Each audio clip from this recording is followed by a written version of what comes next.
Doctor Kamal Singh Malik हूँ और मैं विधायक हूँ। गढ़मुक्तेश्वर हापुड़ ज़िले की विधानसभा है। 60 नंबर है मेरी विधानसभा का, उत्तर प्रदेश का। और मुरादाबाद से पहले लगभग 13 किलोमीटर पहले गांव है जहाँ एक बड़ी यूनिवर्सिटी है IFTM, और उसके नेक्स्ट 1 किलोमीटर आगे एक मेडिकल कॉलेज है तीर्थंकर महावीर, वो भी यूनिवर्सिटी है। उसके बीच में मेरा गांव है लोदीपुर राजपूत। मुरादाबाद ज़िले का गांव है, मुरादाबाद तहसील है, ऑन रोड है, वहीं मैं पैदा हुआ।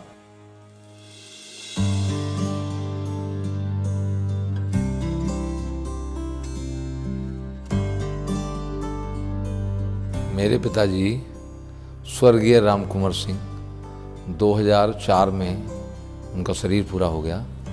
वो विशुद्ध रूप से किसान थे, बहुत आध्यात्मिक थे और जीवन के बारे में उनकी बड़ी स्पष्ट परिकल्पना थी। मेरी माताजी वो हैं, गांव में रहती हैं, बहुत साहसी हैं और आज 80 क्रॉस कर गई। और उन्होंने जो संस्कार दिए वो आप मेरे को देखते हैं। मैं अकेला पुत्र था उनका, 4 बहनें थी और बहुत विश्वास था उन्हें अपने बेटे पे। कहीं मैं रात में 12 बजे भी गया तो उन्होंने कभी ये पूछा नहीं तू कहाँ जा रहा है। उन्होंने ये पूछा बेटे ठीक से जाना, पूछा नहीं कहाँ जा रहा है। इतना कॉन्फिडेंस बिल्डअप था उनका कि मेरा बेटा जहाँ जाएगा वो ठीक जाएगा। और उन्हीं के कारण से बहुत साहसी रही, उनको कभी किसी चीज़ से डर नहीं लगा। और उन्होंने मेरे से कंधा कंधा मिला करके, अगर मैं खेती करता था तो भी वो कंधे से कंधा मिला करके मेरे साथ रहते थे। और उन्हीं के संस्कारों के कारण से आज मैं आपके सामने हूँ।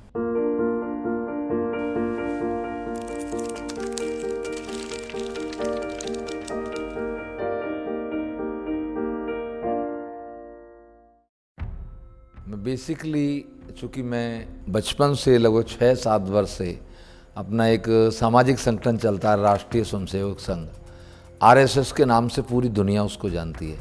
पूरी दुनिया में स्वयंसेवी संगठनों में सबसे बड़ा संगठन है। 1925 में इस संगठन का निर्माण हुआ। डॉक्टर हेडगेवार उसके जन्मदाता थे। 65 में मेरे गांव में संघ आया। डॉक्टर रघुवीर जी एक प्राकृतिक चिकित्सक हैं, वो मेरे बराबर, मेरे जो होम डिस्ट्रिक्ट है मुरादाबाद, वहाँ रहते थे। वहाँ वो संघ पे शाखा गए। वहाँ से जब आए तो उन्होंने संघ की शाखा प्रारंभ की गांव में। और मेरी आयु उस समय मैं समझता हूँ 6 वर्ष या 5 वर्ष रही होगी।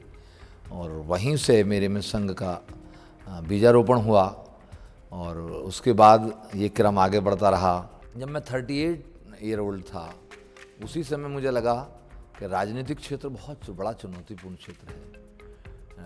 संघ का काम तो सामाजिक काम था, कोई जवाबदेही किसी को नहीं, अपने को ही जवाबदेही देनी होती थी। अपना पर्टिकुलर सर्टिफिकेशन ढूंढना होता था कि हम कितना काम कर रहे हैं, कितने लोगों को राष्ट्रवाद के लिए मोटिवेट कर रहे हैं, कितने लोगों को हम अपने समाज के लिए अवेयर कर रहे हैं, कितने लोगों को हम। लेकिन राजनीतिक क्षेत्र में जवाबदेही बहुत है। राजनीतिक क्षेत्र में अच्छे लोग जाएं, राजनीतिक क्षेत्र में भी ऐसे लोग जाएं जो समाज और राष्ट्र के लिए कुछ कर सकें और अपने परिवार को से उठ कर के परिवार की जिम्मेदारियां पूरी करके और वो देश के लिए और राष्ट्र के लिए समर्पित हो सकें। तो ऐसा मेरे मन में आया। मुझे लगा कि ये सही समय है और मैंने अपने संगठन का सहयोग मिला। और मैंने उस समय 2007 का असेंबली के चुनाव का मैंने दावेदारी की। मेरे पास एक सीट हुआ करती थी, असेंबली की एक सीट थी मुरादाबाद पश्चिम, और मुझे लगता था कि मैं इसके लगभग 60-70 गाँव में मेरा ऐसा कांटेक्ट था, मेरा इतना संपर्क था, मुझे लगा कि मैं इस चुनाव को बहुत अच्छी तरह फेस कर लूँगा। और मैंने वो संगठन में दावेदारी की। वो उस समय मेरे को संगठन ने नहीं चुना। फिर उसके बाद मेरे चूँकि 2009 का जो लोकसभा था, फिर मुझे लगा कि जातिगत समीकरण भी सब जगह चलते हैं। मुझे लगा कि अमरोहा सीट मेरे लिए एक ऐसी सीट होगी जहाँ पार्टी मुझे चुनने में अपने आप को आसानी से और एक सुविधाजनक तरीके से अनुभव करेगी। और मैं उस पर आकर के मैंने दावेदारी की, वहाँ आकर के मैंने वर्क किया। और आज जो मैं गढ़मुक्तेश्वर में, माने एक अपना मुरादाबाद ज़िला छोड़ करके, अमरोहा ज़िला छोड़ करके और यहाँ हापुड़ में आकर के बना। 2012 में भी पार्टी ने चुना नहीं, कृष्णवीर सुरेश चुनाव लड़े, बहुत एक वो चुनाव बड़ा शर्मनाक था, क्योंकि सिर्फ 3500 वोट पार्टी को यहाँ गढ़मुक्तेश्वर में पार्टी के खाते में आई।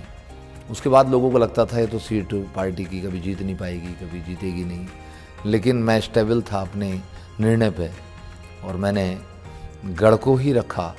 और 2014 में एक मजबूत दावेदारी लोकसभा के लिए की, लेकिन संयोग था, भगवान की कैसी इच्छा थी। वहाँ आज वर्तमान में जो लोकसभा यहाँ से हैं सांसद जी हमारे कुंवर तंवर जी को पार्टी ने चुना, हमने उनका भी चुनाव बहुत निष्ठा के साथ, ईमानदारी के साथ लड़ाया, उनको बहुत अच्छे बहुमत के साथ हम लोग जिता करके लाए।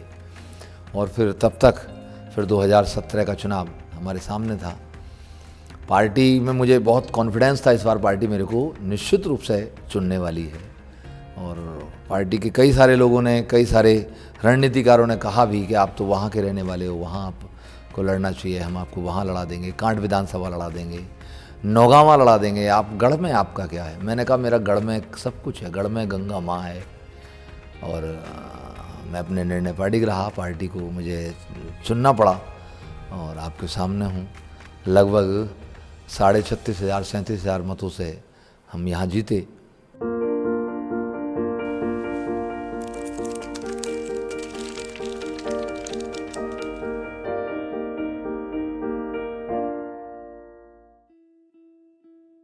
केजी के कॉलेज में अपॉइंटमेंट मेरा 91 नवंबर में एडॉक पे हुआ। एडॉक पे मैंने वहाँ फिर 2-3 साल सर्विस रही। और उसके बाद कल्याण सिंह सरकार का एक निर्णय आया कि 91 जून तक के जो हैं उनको हम रेगुलाइज कर रहे हैं, 91 जून के बाद हम लोग आयोग को दे रहे हैं। वो उसके विवेक पर डिपेंड करेगा, वो करेंगे कि नहीं करेंगे। हम लोग एक और था उसमें कि हम डिस्क्वालीफाई करते थे कि ग्रेजुएशन में 50% मार्क्स आवश्यक थे और हमारे 49 थे। तो हमें लगा, कुछ लोग मेरे साथ ही कोर्ट चले गए और मैं लगा, तो मैंने उन्हें छोड़ो, इसमें शायद रेगुलाइज नहीं हो पाएंगे कोर्ट में, चूँकि हम क्वालिफाई नहीं करते थे 1 नंबर से। हम उसमें हमने व्यापार में जाना पसंद किया। बराबर में हमारे एक गांव पड़ता था, उस समय का गांव है, आज तो वो सिटी के अंदर है, पाकबड़ा। वहाँ एक अपना लोकल बाज़ार था बहुत बड़ा। हमें लगा कि यार इसमें चल के, और बड़ा अच्छा बाज़ार है, तो हमने वहाँ एक कपड़े की बड़ी शॉप खोली और बहुत अच्छा बिजनेस मिला।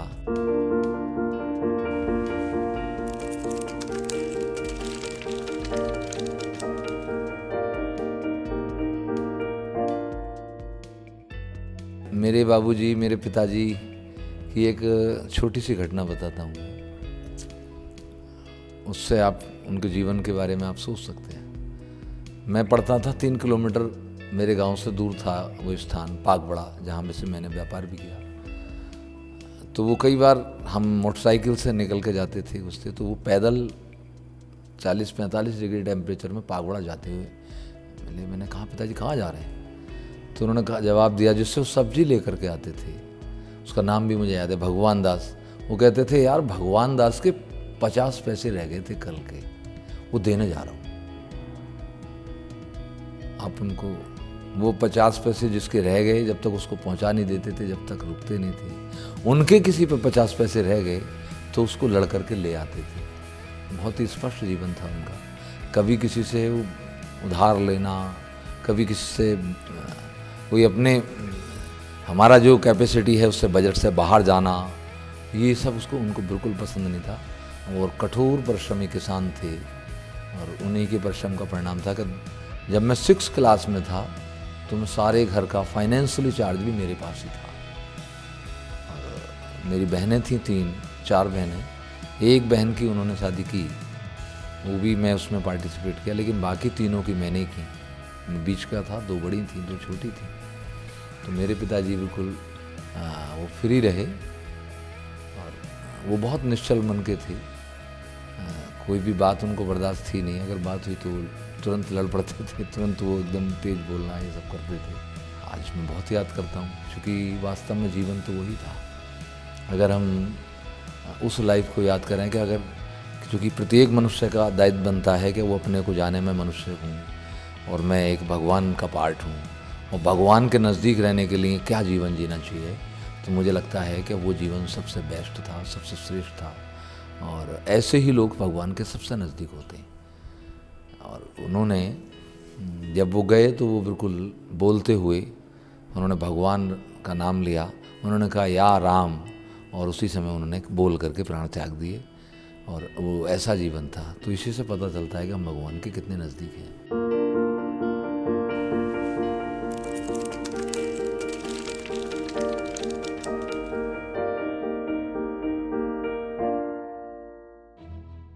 मेरे प्रेरणा स्रोत जिन्होंने देश के लिए, राष्ट्र के लिए अपने जीवन समर्पित किए, वो सब मेरे प्रेरणा स्रोत हैं। और चाहे वो सरदार भगत सिंह हों, महाराणा प्रताप हों, शिवाजी हों, ऐसे सारे लोग। और ख़ासकर संघ के, आरएसएस के अंदर एक व्यवस्था है, लोग अपना पूरा जीवन दे करके पूर्णकालिक प्रचारक बनते हैं और वो शादी भी नहीं करते। जैसे आज वर्तमान में हमारे माननीय प्रधानमंत्री, हमारे यशस्वी प्रधानमंत्री नरेंद्र मोदी, वो भी संघ के प्रचारक हैं और वो सारा जीवन समर्पित करके वहाँ आए। तो हमें लगा कि ये जीवन देश के नाम होना चाहिए। और मैं चाहता था कि मैं शादी ना करूं देश के लिए, लेकिन मुझे ऐसा लगा कि माँ बाप हैं, मेरी 4 बहनें हैं, कुछ हैं, तो मुझे शादी करनी चाहिए। और उसमें यस नो मुझे लगा कि चलो। फिर जब मेरी शादी हुई तो मैं बोल चुका था अपनी पत्नी से कि मैं 25 साल आप लोगों के साथ रहने वाला हूँ, क्योंकि मैं जो 25 साल में जो भी मुझसे पुरुषार्थ हो करके जो भी होगा तुम लोगों की, मैं पूरे बच्चों की, सबको अपनी जिम्मेदारियाँ पूर्ण करना चाहता हूँ। और भगवान ने भी मेरा साथ दिया और मैं आज इस स्थिति में हूँ। मेरे बच्चों की शादी है, बस सब लोगों की मैं समझता हूँ 1 साल के अंदर शादी हो जाएगी। और आज मैं पूरा टाइम, मुझे यहाँ गढ़ की जनता ने चुन के भेजा है, तो मैं गढ़ की जनता के साथ रहता हूँ।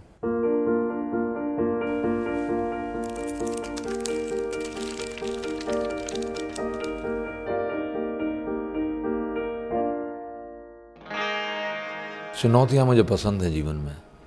मैं अपने स्वभाव से बहुत जिद्दी हूँ और मैं जिद्दी व्यवहार से नहीं हूँ कहीं भी।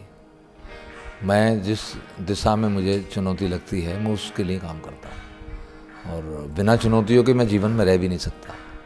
मैं हर एक चैलेंज को एक्सेप्ट करके उसी हिसाब से मुझे लगता है मेरी, लेकिन मैं चुनौतियों को सृजन के रूप में लेता हूँ।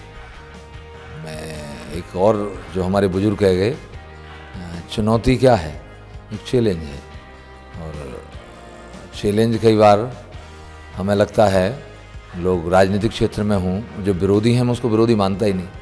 मैं मानता हूँ ये निंदक हैं, ये लोग प्रतिपक्ष हैं। और जब तक निंदक नहीं होगा, मनुष्य का किसी भी प्रकार का व्यक्तित्व निखर नहीं सकता, वो किसी भी प्रकार का विकास कर नहीं सकता। मनुष्य निखर के आता है चुनौतियों से। और एक कहावत है हमारे यहाँ, निंदक नियरे राखिए आंगन कुटी छिपाए।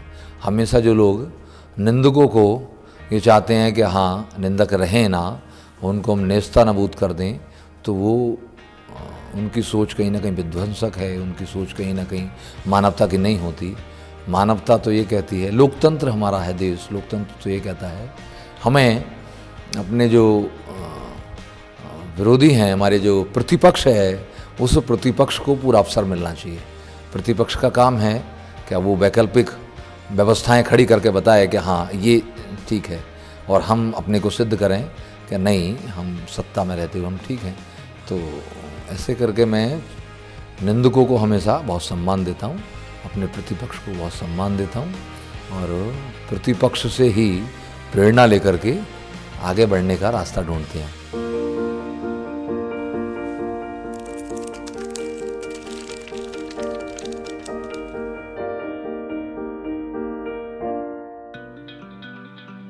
मैं समझता हूँ जब मैं व्यापार में भी लगा था और संघ का काम करता था, तो एक छोटी सी घटना ने मेरे को राजनीति में लाने के प्रेरित किया। क्योंकि मैं बेसिकली बहुत ही इमोशनल प्लेटफार्म पर रहने वाला आदमी हूँ।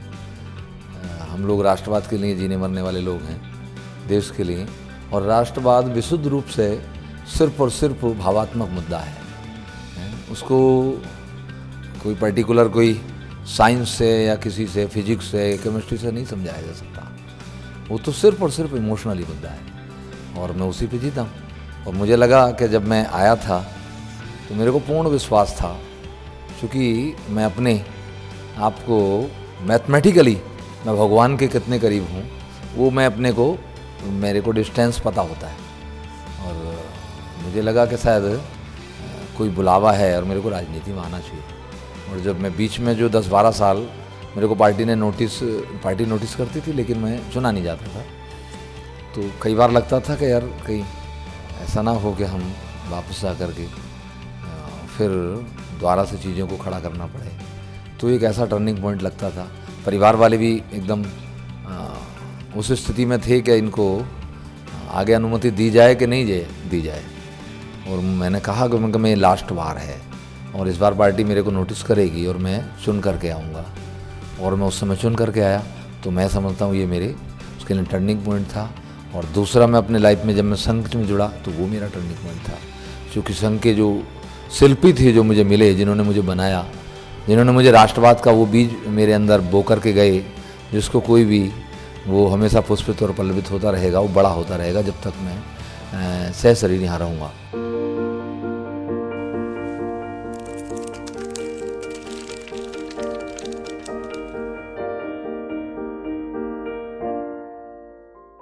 मेरे को चुनौतियाँ हमेशा मिली हैं, समाज से मिली हैं, गाँव में भी मिली हैं, क्योंकि भगवान ने मुझे वो सब चीज़ दी है जो ईर्ष्या करने के लिए पर्याप्त है।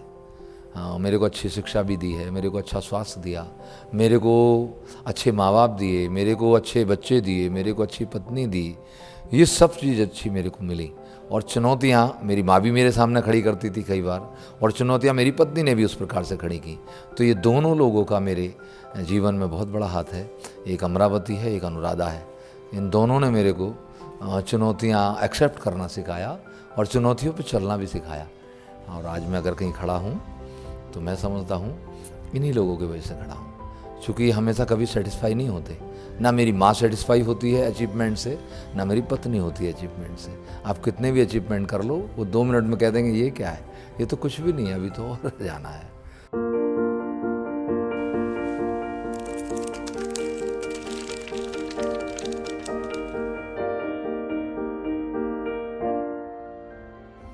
कठोर परिश्रम। एक बार हमारे मोदी जी ने एक बात कही, हमारे यशस्वी प्रधानमंत्री ने, आवश्यक नहीं है कि आप बहुत ज़्यादा ज्ञानवान हो, आवश्यक नहीं है कि आप बहुत ज़्यादा बुद्धि हो, आवश्यक नहीं है कि कोई विषय की बहुत बड़ी जानकारी हो, और आवश्यक नहीं है कि आपके साथ कोई बहुत बड़े साधनों का भंडार हो। सबसे आवश्यक है कि आप कठोर परिश्रमी हैं। और परिश्रम ही आप देखेंगे, जिस दिन आप कठोर परिश्रमी बनेंगे तो सारी चीज़ें फिर आप जो भी आपका एम है, जो भी आप अचीव करना चाहते हैं, वो सब होगा आपके पास।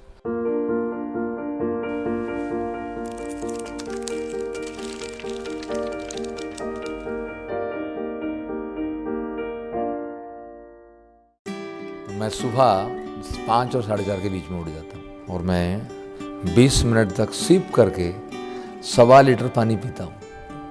15 मिनट में मैं वो पानी पीता हूँ। उस 15 मिनट में बाकी मैं काम भी करता हूँ, पानी भी पीता हूँ। उसी बीच में मैं अपने सर में तेल लगाता हूँ और उसके बाद मैं पेस्ट करता हूँ। उसके बाद मैं फ्रेश होने के लिए जाता हूँ और वहाँ से निकलने के बाद सीधा मैं 1.5 घंटे का मेरा अपना एक शेड्यूल है। 1.5 घंटा मैं एक्सरसाइज करता हूँ। मेरी भिन्न भिन्न प्रकार की एक्सरसाइज हैं। मैं डिस्क की मेरे को प्रॉब्लम हुई है और उसके बाद से कुछ मेरी एक पर्टिकुलर एक्सरसाइज हैं। मैं लगभग 1 किलो पसीना बहाने की मेरे को डेली आदत है। और मैं जो एक युवा जितनी एक्सरसाइज करते हैं, जितनी मैं एक्सरसाइज 20 से 25 साल का क्या करता था, आज उससे भी ज़्यादा एक्सरसाइज करता हूँ और फिजिकली रूप से। और फिर मैं मानता हूँ कि हम, चूँकि शरीर से ही सारे साधन तय होते हैं, शरीर से ही हम सारे पुरुषार्थ और पराक्रम करते हैं। धर्म अर्थ काम मोक्ष के तक की सारी क्रियाएं शरीर से होती हैं, तो इस शरीर को देने का भी हमारा धर्म बनता है। ये पुष्ट बने तो इसको हमें सब कुछ इसको देना चाहिए, इसके लिए वर्क करना चाहिए। और अगर जिस दिन हम शिथिल होंगे, जिस दिन हम वीक होंगे शरीर से, बाकी सारी चुनौतियों को फेस नहीं कर सकते। सारी चुनौतियाँ हमारी भौतिक जगत में हैं, इसलिए मैं शरीर को लेकर के अवेयर हूँ, खान पीन में भी अवेयर हूँ। मैं सुबह अन्न नहीं खाता, मेरा अपना एक नाश्ता रहता है, 1.25 किलो दूध और 5 खजूर, ये लगभग पिछले 15 साल से मेरा नाश्ता है। दोपहर में मैं जहाँ होता हूँ वहाँ कुछ भोजन करता हूँ।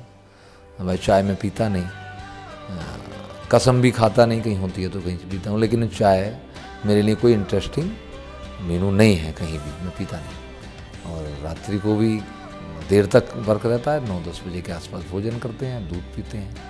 और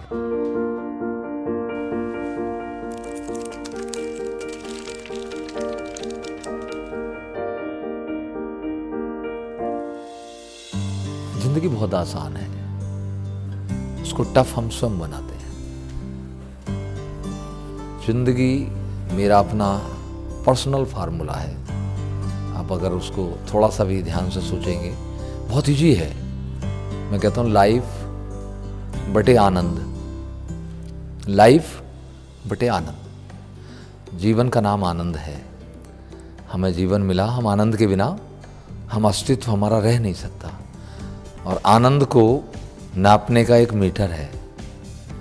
हम आत्मा के साथ, आत्मा हम चूँकि हम हैं ही आत्मा, शरीर तो हमारा माध्यम है चलने का, आत्मा को परिलक्षित करने का। शरीर हमारी आत्मा क्या निर्णय ले रही है, शरीर क्या फंक्शन कर रहा है, वो देख सकता है मनुष्य कि हम किस तरफ। तो आत्मा एक बार हमें कहती है कामों को, ये काम ठीक है, लेकिन हम मन के द्वारा आत्मा की आवाज़ दबाते हैं। उसमें लालच होता है, उसमें पाप होता है, उसमें क्रोध होता है, उसमें कहीं ना कहीं हमारा मोह होता है। उसके कारण से हम आत्मा की आवाज़ दबा देते हैं। अगर कोई आत्मा की आवाज़ पे चलेगा तो 100% उसका आनंद का लेवल बहुत होगा।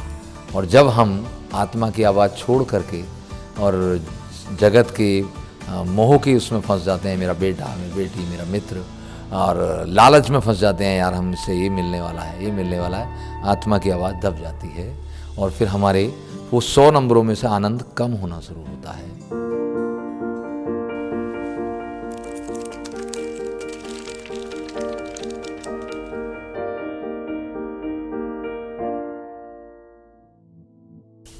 मेरे जहाँ भी भगवान, जो भी, चाहे भगवान राम हो, भगवान कृष्ण हो, जो भी हमारे प्रेरणा स्रोत रहे, जिन लोगों ने इस दुनिया को सब कुछ दिया, तो मेरे शौक़ हैं वो जहाँ गए वहाँ के दर्शन करा जाए, वहाँ जाया जाए। तो सबसे बड़ा शौक़ मेरा यही है। बाकी मेरा शौक़ है कि हमें अपने हेल्थ के लिए बहुत अवेयर होना चाहिए, दोनों हेल्थ के लिए, आध्यात्मिक हेल्थ, आत्मा की हेल्थ और शरीर की हेल्थ, इसको बहुत अवेयर होना चाहिए हमें। चूँकि हम हेल्दी बनेंगे और स्वस्थ होंगे और सात्विक होंगे तो निश्चित रूप से दुनिया में सृजन होगा। और हम हेल्दी बनेंगे, सात्विक नहीं होंगे, हम तामसिक होंगे। क्योंकि दो ही चीज़ें होती हैं जब हम कोई भी, हमारे पास साधन होते हैं, चाहे वो शरीर हो, कुछ हो, हमारी सोच अगर लोगों के कल्याण की है, जन कल्याण की है, तो सृजन होता है। और हमारी सोच दुनिया को हड़प करके उस पर राज करने की है, सारे संसाधनों पर कब्जा करने की है। हमारी राक्षसी सोच है कि मेरी हुक्म से लोग चलें, मेरी हुक्म से दुनिया चले, तो विध्वंस होता है। मैं समझता हूँ कि हमें विध्वंसी शक्तियों को अपनी सात्विक शक्तियों से उसका मुकाबला करना चाहिए और उसके लिए अपने को तैयार करना चाहिए। कहीं भी दुनिया में अगर कहीं सात्विक शक्तियाँ हारी हैं तो इसलिए हारी हैं कि उन्होंने अपने को उसके लिए अवेयर नहीं रहे और अपने को प्रेजेंट नहीं किया, और तभी राक्षसी लोग आए और उनके वहाँ उनका आधिपत्य हुआ। तो मैं समझता हूँ लोगों को ये संदेश देना है कि हमें सात्विक लोगों को कठोर परिश्रम करना है, दुनिया अच्छी रह सके उसके लिए हमारा दायित्व बनता है।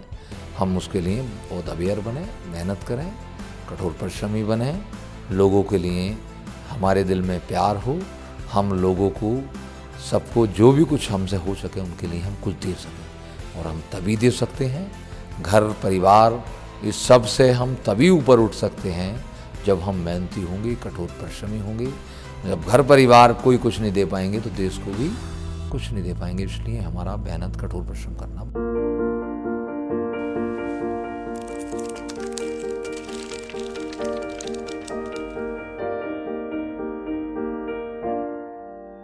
मैं समाज को पूरा सम्मान देता हूँ, क्योंकि समाज ही हमें सब कुछ देता है। हम आज जो कुछ हैं समाज के कारण से हैं।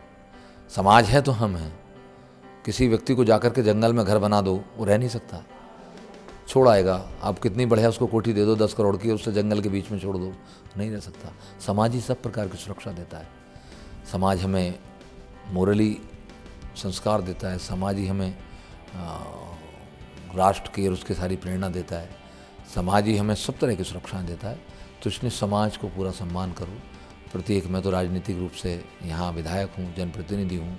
8 लाख जनता वो मेरी जनता है, उसका दुख दर्द मेरा है, और उसके लिए मुझसे जो भी कुछ होगा वो सब करूँगा। और मैं समाज को सर्वोपरि मान करके, समाज का सम्मान करके ही अपने जीवन को प्रभावित करता हूँ।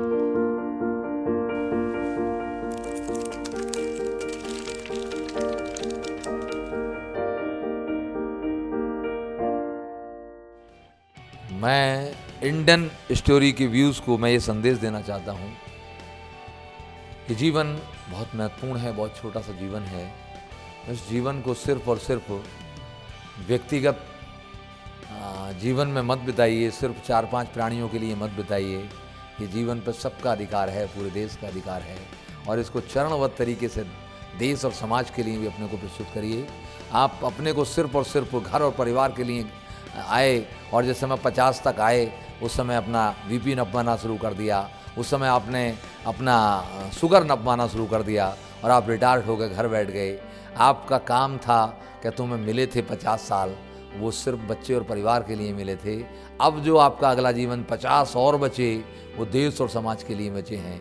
अगर आपने देश और समाज के जीवन को बीमार बना लिया, देश और समाज के जीवन को खाट पे बिता दिया, तो देश भी बीमार होगा और देश भी खाट पे पड़ जाएगा।